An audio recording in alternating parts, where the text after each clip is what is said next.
Bi alamisa ye utukalo kile mukan ani duru san ba fila ani mugan fila anw nisɔndiyalen i n'a fɔ don tɛmɛlenw an bɛ an lajɛbagaw ka fara an lamɛnbagaw kan an bɛ bɛɛ lajɛlen bisimila bi alamisa donya in na aw minnu bɛ yen nɔ k'aw sera aw ka baarakɛyɔrɔw la ka ban aw ka telew bɛ renouveau la walima arajow bɛ renouveau FM na an ka foli bɛ aw bɛɛ lajɛlen ye k'a fɔ ko bɛɛ k'i bisimila bi alamisa donya renouveau sɔgɔmada kunnafoni ale kan maa minnu bɛ su kɔrɔbalenba la nin sanga kofɔli in na an bɛ olu fɛnɛ fo sabula anw lajɛbaga n'an kanubagaw wagatiw cogoya tɛ kelen ye sabula an lajɛlen no diɲɛ fan tan naani bɛɛ lajɛlen fɛ o kama an bɛ bɛɛ fo ka kɛɲɛ ni bɛɛ ka wagatiw cogoya ye radio ɲɛlɛnni lamɛnbagaw ni anw sigira nin kɛnɛ kan a tɛ se ka ɲɛ cogoya si la fo aw ka foli kɛ an bɛ segu n'a lamini bɛɛ lajɛlen ka foli kɛ kɛrɛnkɛrɛnnenya minnu bɛ k'an lamɛn radio ɲɛlɛnni ale sanfɛ radio bɛnkan ka bɔ kɛrɛwani radio tiɲɛdugu ka bɔ jura radio futa ka bɔ yanfoyila radio bɛsago ka bɔ kucala radio kanaga ka bɔ joro radio kumakan ka bɔ bila radio jigiya ka bɔ sankaw feno an bɛ sana lamini bɛɛ lajɛlen fo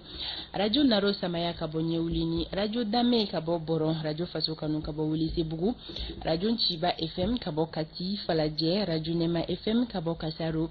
radio tolérance ka bɔ mopti radio miracle fm ka bɔ buguni radio kusata 2 ka bɔ jalakɔrɔbugu radio altakadum ka bɔ sikaso site internet Mali Bamada ka bɔ Franci radio Mamelon ka bɔ Kebila ka fara tamani kan maa minnu sɔgɔlen no ana bɔlɔlɔ siraw fɛ an ka page Facebook kan ni o ye renouveau FM renouveau télé page an ka foli bɛ abonné bɛɛ lajɛlen ye ko bɛɛ k'i bisimila bi alamisa ale jɛmukan o kan fɛn kɔni bɛ tali kɛ dɔgɔkun na o bɛ k'i sɛnsɛn ka se a kuncɛyɔrɔ la nka o t'a ko la basi sabula an ye layidu de ta aw ye wa an bɛ to an ka layidu kan kɔ ni o ye kana ni jɛmukan in la ɲɛnamaya aw ye don o don sɔgɔmada fɛ ka daminɛ tɛnɛ ka taa bila fo juma la jɛmukan min kɔnɔna la aw ka kunnafoniyaw kunfɔlɔ de bɛ fara ɲɔgɔn kan k'a lase aw ma renouveau matin jamakulu fɛ bonya ani karama kɔnɔna la anw ka ɲɛmaaw ka danganiya o kɔnɔna na o la an ka dibila baarakɛbagaw an bɛ foliba di u ma sabula ja ɲuman ni kumakan ɲuman sɔrɔli aw fɛ o sababu ɲuman ye olu ye o fana bɛ soli ka wuli la don o don an bɛ u bɛɛ lajɛlen fo studio bamidaw kɔnɔna na yan nɔ anw ma sababu yan Umar Koyita Isa Kawa Sidibe ka fara Fanta Tomota kan an bɛna don kibaruyaw olu kɔnɔna na an tɛ sɛgɛn fɔli la don o don ko baro ja o ye baro ɲɔgɔntigiya ye Umar Koyita ale ka labɛnw sabatira Umar a bɛ cogo di kɔri basi t'i la ni ala tanu nba somɔgɔw bɛ di basi tɛ alhamdulilayi i ni soli ka wuli nba dɔgɔkun bɛ taa se a kuncɛyɔrɔ la yɔrɔ o yɔrɔ o b'a sɔrɔ la soli ka wuli a kiri ni wɔyɔ cayara Umar a bɛ cogo di basi tɛ basi foyi an tɛ b'an lamɛnbaaw fo nin sanga in kɔnɔna na k'a fɔ u ɲɛna k'u k'u bisimila i ka foli sera an ni arajo minnu sɔgɔlen don ɲɔgɔn na olu sababu b'a to maa caman bɛ an lasɔrɔ jamana in fan bɛɛ lajɛlen na siga t'a la waati kɔnɔna na an bɛ foli se u bɛɛ lajɛlen ma k'a fɔ k'u k'u bisimila renouveau sɔgɔmada foli kɛnɛ kan sɔni an bɛ don kibaru kɔnɔ k'a walawalaw ye kibaru caman de b'an bolo bi siga foyi t'a la Umar o kama kanubagaw kɔrɔtɔlen don k'a dɔn ko yalima mun de bɛ nana fɔ renouveau matin don kibaru ale kɔnɔna la ko o tɔ tɛ wagati jan in bilen sabula sɔɔni dɔrɔn don kibaru o bɛna dayɛlɛ kanubaga jamakulu ye anw ka don kumasen kɛrɛnkɛrɛnnenya la sugantiliw sen fɛ an sera kumasen min ma sɔgɔmada in na ni Isa Kaba Sidibe ɲinini caman kɛ a kan ni a bɛna a walawala aw ye bi walawalali kɛnɛ kan ni o ye décryptage ye o de bɛ tali kɛ Sorem Mali la Sorem Mali ni o bɛ tali kɛ Société de recherche et d'exploitation des ressources minérales du Mali Isa Kaba ale bɛna a ɲɛfɔ aw ye ni kumasen yɛrɛ kɔrɔ ye min ye ani an y'a suganti kun jɔnjɔn min kama bɛɛ lajɛlen ka se ka faamuyali ɲuman sɔrɔ anw ka bi ma welelen o bɛ tali kɛ Amara Bacili la ka kɛɲɛ ni an ka jamana premier ministre Choguel Kokala Mayiga ale kɔni ka farigankow ye i n'a fɔ aw bɛɛ lajɛlen b'a kalama k'a fɔ ale nɔna bilala ni colonel Abdoulaye Mayiga ye a bɛ fɔ min ma ko intérim fɛn kɔni bɛ tali kɛ premier ministre Choguel Kokala Mayiga ale masurunya mɔgɔ dɔw y'a jira k'a fɔ fɛn kɔni bɛ tali kɛ maa min sugantira ka se ka Choguel nɔna bila ko olu ɲɛ bɛ janfan de la ni ko in na ayiwa ko mɛn dan ye mɛntigila ye an n'u yɛrɛ bɛna ɲɔgɔn lasɔrɔ u fɛla ye min ye an'u ka yeta ye min ye ka kɛɲɛ ni nomination ye u ka se ka ɲɛfɔli kɛ bɛɛ lajɛlen ka se ka faamuyali ɲuman ka o sɔrɔ an bɛ kalo min na ni o ye utu kalo ye utu kalo tile 31 o ye don kɛrɛnkɛrɛnnen ye maaw tɔgɔ la a bɛ fɔ maa minnu ma ko blogueur o kama sɔgɔmada in na anw ni Abdoulaye Gindo bɛna na ɲɔgɔn lasɔrɔ bɛɛ lajɛlen bɛ ale dɔn Amadou Moula ale koni ma jolimba ye ni ko in hukum kɔnɔna la n'a bɛ fɔ maa minnu ma ko blogueur an n'a bɛna ɲɔgɔn lasɔrɔ ka se ka ɲɛfɔli jɔnjɔn kɛ nin don kɛrɛnkɛrɛnnen kan o tɔgɔ la don kibaru o bɛna lase Umaru Koyita fɛ tan ni ka segin kibaruya o bɛ fulakɛ bolo Sori Ibrahim Diallo kɛnɛya kunnafoni kunu an y'a bila yɔrɔ min na aw da ɲɔgɔn ni Dr Kulibali sɔgɔmada in na a bɛ ta o yɔrɔ la ka se ka ɲɛfɔli kɛ aw ye hakilina jigila kunu kɛnɛya kunnafoni tun bɛ tali kɛ fɛn kan a bɛ fɔ min ma ko grossesse extra utérus sɔgɔmada in na a bɛna ɲɛfɔli kɛ aw ye a bana in furakɛliw bɛ kɛ cogoya minnu na bɛɛ ka se ka faamuyali ɲuman kɛ kunnafoni gafe minnu bɔra bi alamisadonya in na olu ɲɛfura fɔlɔ laseliw k'aw kana perese sɔɔni dɔrɔn o bɛna lase aw ma bamanankan cɛɲi na Isa Kabasidi bɛ ale fɛ Alexi bɛ bisimila don o don Alexi kɔni bɛ waleya dɔ jateminɛ a ka yeta ye min ye o kan a ma sɔn min ma a bɛ o laseliw kɛ Alexi fana bɛ bisimila a ma sɔn min ma ko kura ka tɛmɛ ni o lasew ye anw ka don fɔli duma o bɛ nin bɛɛ lajɛlen kɛrɛfɛ ka bɛɛ fo ka bɛɛ wale ɲuman dɔn ko bɛɛ k'i bisimila ko kura baara bɛɛ lajɛlen bɛ dayɛlɛ sisan ni wagati bolo dacogo ye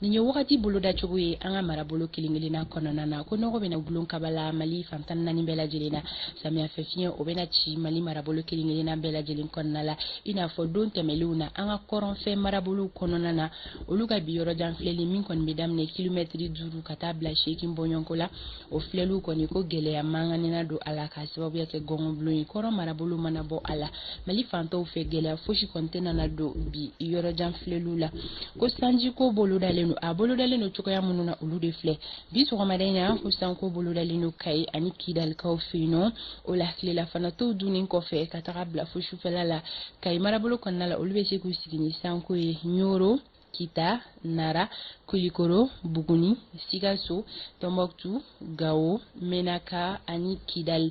Tilega in na tile bɔta hakɛyaw ko bi ta bɛ yɛlɛ dɔɔni ka tɛmɛ kunun ta kan Kayi marabolo kɔnɔna la bi tile bɔta hakɛya o bɛ kɛ degere 31 ye Kulikoro olu fana ta bɛ kɛ 31 ye Sikaso degere 29 Segu degere 32 Mopti 34 Tombouctou degere 36 Gawokaw olu ta bɛ kɛ 37 ye Kidal marabolo kɔnɔna la bi olu ka tile bɔta hakɛya o bɛ kɛ degere 28 ye fɛn bɛ tali kɛ Menakakaw la olu ta bɛ kɛ 37 ye Tawdenikaw olu ta bi jɔ degere 42 la Buguni marabolo kɔnɔna la bi olu ka tile bɔta hakɛya o bɛ kɛ degere 29 ye Kucala ani Kita degere 30 Ɲorokaw 32 Nara 33 Douanzan 34 San degere 32 Banyangara 33 Joila 31 Gourmara Rouge degere 36 Bamako district kɔnɔna la nɔgɔ bɛna da kabala samiya fɛ fiɲɛ bɛna ci i n'a fɔ ladala fiɲɛ fanga kɔni tɛ nana bonya gɛlɛya fan si tɛ nana don bi yɔrɔ jan filɛliw la ko sanji ko bolodalen no bi tile bintɔ ka don su kɔnɔna la tilegan in na tile bɔta hakɛya o b'i jɔ degere 31 na Bamako n'a lamini sɔgɔmada in na kɛnɛ cira nɛgɛ kanɲɛ 6 ale tɛmɛlen ni sanga 21 ye tile bɛna bi nɛgɛ kanɲɛ 18 mana tɛmɛ ni sanga 46 ye wagati boloda cogo filɛ nin ye bi alamisa sɔgɔma ka di maliden kelen-kelenna ma aw mana kɛ Mali fan o fan togodaw fara duguba kɔnɔnaw kan a kun ye maliden kelen-kelenna ka se ka taa n'a bila dɔn a ka tile kuntala kɔnɔna la an bɛ dugawu kɛ ko Ala ka bi alamisa tile hɛrɛ di an kelen-kelenna bɛɛ lajɛlen ma don kibaru o dayɛlɛ wagati sera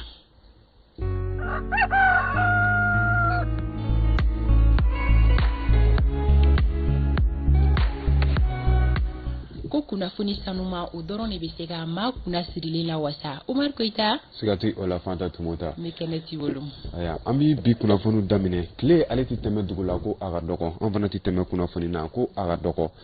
fɛn min ye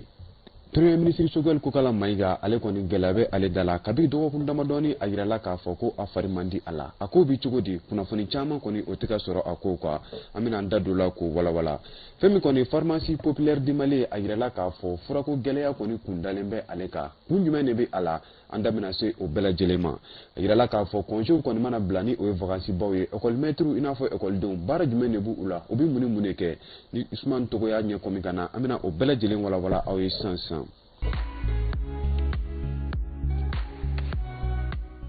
An bɛ segin ka foli la kura an lamɛnbaaw yɔrɔ k'a yira k'a fɔ la k'u k'u bisimila Renouveau sɔgɔmada foli kɛ kunnafoni kɛnɛ kan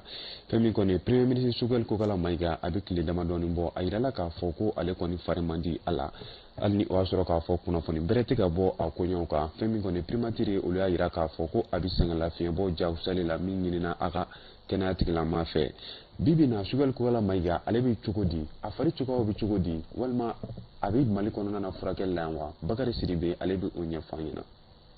hali n'a y'a sɔrɔ maa dɔw miirina ye an bɛ donnin min na i ko bi premier ministre Choguel Kokala Mayiga k'a ka bana ka jugu min y'a kɛrɛfɛmaaw ye olu kɔni y'a jira k'a fɔ ko basi ma t'a la ani fana a jirala maa dɔw fɛ heure 24 tɛmɛnen kɔfɛ ko premier ministre k'a kɔni taara ni ka taa n'a ye jamana dɔw kɔnɔna na furakɛli siratigɛ la n'o dɔw bɛ tali kɛ Turki fo ka taa se Marɔku jamana ma an bɛ se ka mun fɔ o ye de k'a fɔ a kɔni ma bila sɛgɛlafiɲɛbɔ jagoyalama la a ka kɛnɛya tigilamɔgɔw fɛ jateminɛ caman kɔfɛ ko bana min bɛ wele accident vasculaire cérébral n'o bɛ tali kɛ tension na k'o kɔni b'a la o bana in bɛ tali kɛ joli walankatali la joli la jolibolisiraw fɛ n'o yɛrɛ bɛ tali kɛ jolikuru sigisigili la jolibolisiraw fɛ farikolo kɔnɔna na walasa k'o bana in ma danda kɛnɛya tigilamɔgɔ kɔni bɛ jolikuru ninnu ci walasa joli bɛ se ka walankata jolibolisiraw fɛ o furakɛliw de bɛ wele nanzarakan na thrombolyse yalima opération a jirala k'a fɔ k'o furakɛli de kama a kɛrɛfɛmɔgɔ dɔw y'a laɲini ni ka taa n'a ye jamana kɔkan na.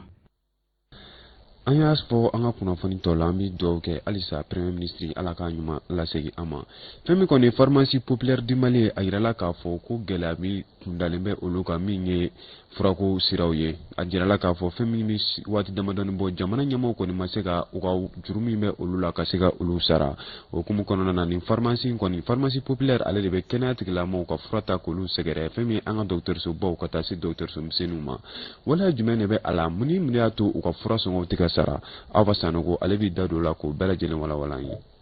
hali n'o y'a sɔrɔ la kɛnɛyaso ɲɛma olu kɔni sera ka fɛɛrɛw bɛɛ lajɛlen sɔrɔ ni pharmaciens ye an m'u ko ta sira fɛ ko kura wɛrɛw kɔni o daminɛtɔ don min ye pharmacie populaire du Mali o syndicats ye olu kɔni bɛna wulikajɔ bɛɛ lajɛlen bila sen kan walasa u ka musaka minnu bɛ yen n'o o ma sara jamana fɛ o bɛ se ka sara cogoya min na an filɛ nin ye don min na jamana kan ka musaka min sara pharmacie populaire du Mali ye o bɛ taa se fo CFA wari miliyari 35 ma wulikajɔ caman tɛmɛnen kɔ pharmacie populaire du Mali maaw y'a yira k'a fɔ ko olu kɔni ma bɛnkan fosi sɔrɔ u ni jamana ni ɲɔgɔn cɛ ni warisarako in kun kan ka kɛ ni o kow sabatibaliyaw ye u y'a yira k'a fɔ k'olu kɔni sigilen tɛna to k'u bɛna wulikajɔ bɛɛ lajɛlen bila sen kan walasa u bɛ se k'u ka musaka ninnu sɔrɔ cogoya min na jamana fɛ kɛnɛyaso minisiri ale n'a baarakɛɲɔgɔn min bɛ yen ni o ye ministre de l'économie et des finances ye wele kɔni bilalen don olu ma u ka fɛɛrɛw bɛɛ lajɛlen bila sen kan nin ko in na walasa jamana kɔnɔdenw bɛ se ka fura sɔrɔ cogoya min na. A yirala k'a fɔ k'a sababu kɛ mobili dɔ tiɲɛni ye kunungo Yirimajɔ sira sanfɛla la kɔni kɛra sababu ye ka échangeur sanfɛla bloqué ni mobili yɛrɛ a yirala k'a fɔ ko a frein de kun tiɲɛna ni tɔni 55 engrais la o kun bi a kɔnɔna na nin waleya in kɔni kɛra sababu ye ka sira datugu waati damadɔni kɔnɔna na hali ni o y'a sɔrɔ k'a fɔ a yirala k'a fɔ maa ni ma to a ko la maa ma bana a ko la siraw kɔni kun datugulen don wa mobili ɲɛfɛ pine a yirala k'a fɔ ko o fana kun o tiɲɛna an bɛ tɛmɛ ni kunnafoni cogoyaw ye halisa an bɛ a yira k'a fɔ fɛn min hali ni o y'a sɔrɔ k'a fɔ samiyɛ waleya ma don joona kosɛbɛ an ka jamana kɔnɔna na Sikaso mara kɔnɔna na a yirala k'a fɔ ko sɛnɛfɛnw kɔni bi na olu bɛ ka bɔ olu bɛ ka commencer ka bɔ wa fɛn min kɔni sɛnɛkɛlaw yɛrɛ ko olu kɔni wulikajɔw ni fɛnw daminɛ walasa samiyɛ o bɛ se ka ɲɛ cogo min na Idrissa Diallo ale bɛ o ɲɛtɔ fɔ an ɲɛna. yan Sikaso marabolo kɔnɔ kɛrɛnkɛrɛnyana Tabakɔrɔ ni ale filɛ nin ye ɲɛna commune rurale fɛ hali n'a y'a sɔrɔ ko ɲina samiya daminɛw na sanjiw ma na ka caya min ye ɲina campagne ye jateminɛw y'a jira k'a fɔ k'a bɛ sɔn ka diya sɛnɛkɛfɛn dɔw la ka tɛmɛ salon ta kan. An bɛ se ka mun fɔ vraiment Sikaso campagne cogoya kɔni a ka fisa donc hali ni gɛlɛyaw donna la ka ɲɛsin engrais ko ninnu ma donc an bɛ se k'a fɔ an bɛ yɔrɔ min na bi a cogoya ka ɲi kosɛbɛ parce que n'i ye an ka sumanw cogoyaw lajɛ ani an ka dannifɛn tɔ n'o ye kɔɔriw ni fɛn wɛrɛw ye donc vraiment o cogoyaw ka ɲi kosɛbɛ donc mais bɛɛ kɔni b'a dɔn gɛlɛya kɔni tun bɛ jamana kɔnɔ donc ka ɲɛsin engrais ko ninnu ma ani fɛnw sɔngɔ gɛlɛyaliw donc avec tout ça donc n'i ye campagne jateminɛ ka ni salon ta lajɛ parce que salon campagne san kɔni cayara siɲɛ kelen mais a ma se ka tilan cogo ma ɲɛ kosɛbɛ donc mais ɲinɛn ta kɔni vraiment depuis campagne do la don waati la ka na se bi ma vraiment a kɔni an ka sumaw n'an ka dannifɛn tɔw vraiment a bɛɛ cogoyaw ka ɲi. Sikaso marabolo ni ale jɔyɔrɔ ka bon sɛnɛko la Mali kɔnɔ min ye sumakɔrɔ donfɛn dɔw ye i n'a fɔ engrais gwɛlɛyaw sɔrɔla o sɔrɔli la ɲinan sɛnɛkɛlaw fɛ. Ɲinan tɛmɛ t'a bolo ne bɛ min fɔ a y'a di bila retard la dɔɔni o y'a gɛlɛya fɔlɔ mais o ala ko de kɔfɛ danni fɔlɔw kɛlen tiɲɛna an ma gɛlɛya sɔrɔ olu fan fɛ mais an ye gɛlɛya sɔrɔ min sababu la o kɛra engrais ko ye parce que engrais ma na joona ɲinifɛn bɛɛ fana ma sɔrɔ mais o kɛra ka kɛɲɛ ni jamana yɛrɛ ka gɛlɛya ye. N'a ka fɛɛrɛ min tigɛ o ye an ka farafin nɔgɔ labɛnni ye san o san an bɛ farafin nɔgɔ la o bɛ sɛnɛ nɔgɔya an bolo parce que cikɛla bɛɛ fana kan k'o bila kun na k'a dɔn baara o baara gɛlɛya bɛ n'a kɔnɔ n'i yɛrɛ ɲɛ sigi i bɛ se ka min kɛ ni gɛlɛya nana o bɛ kɛ sababu k'i dɛmɛ. Ɲinan ta an kɔni y'a dɔn o kɛra gɛlɛya ye mais san nata u k'u jija gɛlɛya min ye cikɛlaw sɔrɔ ɲinan u ka fɛɛrɛ ɲini o la sanni san wɛrɛ cɛ. Ka kɛɲɛni kɛ ni nin gwɛlɛya kumabaw ye minnu bɛ ta engrais ko la ɲina samiya hukumu kɔnɔna na sɛnɛkɛlaw y'a jira k'a fɔ ko suma dɔɔni bɛ sɔn ka sɔrɔ ni sanji nali tola sen na fɔ ka taa se octobre kalo kuncɛyɔrɔw ma. ka tɛmɛ ni u ka wari sarabaliya ye kalo saba kɔnɔna na min bɛ ko tali kɛ u ka kalan musakaw la fɛn min kɔni karamɔgɔ kalanden minnu bɛ kanga ban nara ani kati olu kɔni y'a jira k'a fɔ k'u bɛna u ka nisɔngoya baaraw jira kulukoro gouverneura la o waleyaw kɔnɔna na u kɔni y'a jira k'a fɔ k'u ye sigafɔ dɔw kɛ ani laɲini dɔw kɛ ko olu ma sabati don nataw la a ko bɛ cogo di misitigi yɛrɛ baara bɛna kɛ cogo di an ka jɛ k'u ka lasiw lamɛn. kalo naani de an ka congé bilala congé bilali yɛrɛ bɛ ka kalo kelen bɔ sɔnni halisa an ka kalo naani wari min bɛ gouvernement na a ma sɔrɔ halisa fɔlɔ en même temps an ka bourse de vacances fana b'u la o fana ma sɔrɔ ani réquisition donc o de y'a to an y'a décidé k'a fɔ k'an bɛ taa sitting kɛ Kulikoro sabula san'o cɛ an ye mouvement caman kɛ pour que a ka ɲɛnabɔ halisa ɲɛma sɔrɔ la an taara Kangaba Nara ani Kati an taara bɛɛ préfet fɛ yen a bɛɛ dugutigi fɛ yen nɔ an n'a maire fɛ k'an ka ci lase u ma ɲɛma sɔrɔ la an taara Kulikoro fana gouverneur fɛ yen bon an taara sɔrɔ ko a bɛ audience la an n'a directeur cabinet de ɲɔgɔn ye o kun ye lɛri dɔw ta ye k'a bɛ kɛ mais halisa a ma bɔ a sira fɛ fɔlɔ halisa an balimaw dɔw bɛ yen fɛn minnu kɔnɔna na minnu tɛ ka se ka taa so k'a sababu kɛ wari ma sɔrɔ hali ma se ka taa selilen ni seliba ninnu si kɛ u ka famille la retour wari yɛrɛ t'u si bolo bi bi in na médiaw de bɛ kuma kosɛbɛ an kɛlen don ka décider an bɛ continuer ka taa média bɛɛ la an b'an ka problème las'u ma an y'a décider yɛrɛ fɛnɛ yɛrɛ ka taa ministère yɛrɛ fɛnɛ na n'a sɔrɔ solution bɛ se ka sɔrɔ la an ka se k'a ɲɛ sɔrɔ cogo min na pour que dorénavant nin si kana se ka kɛ bilen san tɔw la bourse kana normal la a kana kale ka se fo nin hakɛ ma tugun. Aya ni kun ye IFM ekɔliden kalandenw ye karamɔgɔ kalandenw ye Fanta Tomota n bɛ dansigi an ka kunnafoni tako fɔlɔ la sɔɔni an bɛ don a tɔ la k'a walawala. Sika t'a la ko kanubagaw ma kunnafoni minnu tun bɛ don kibaru ta ko fɔlɔ kɔnɔna na o tun bɛ tali kɛ ninnu na faamuyaliko ɲuman an bɛ o da o bɛɛ lajɛlen sanfɛ an bɛ taga ɲɛfɛ ni kibaruya tɔw ye Umar ni sanga kɔnɔna la an bɛ an sɛnsɛn ka taga Sori ale fan fɛ Sori Ibrahim Diallo a bɛna taga ni an ye yɔrɔ jumɛn bi sɔgɔmada in na Sori ka munumunu salo y'a se Bamako sigida kelen jumɛn de kɔnɔna na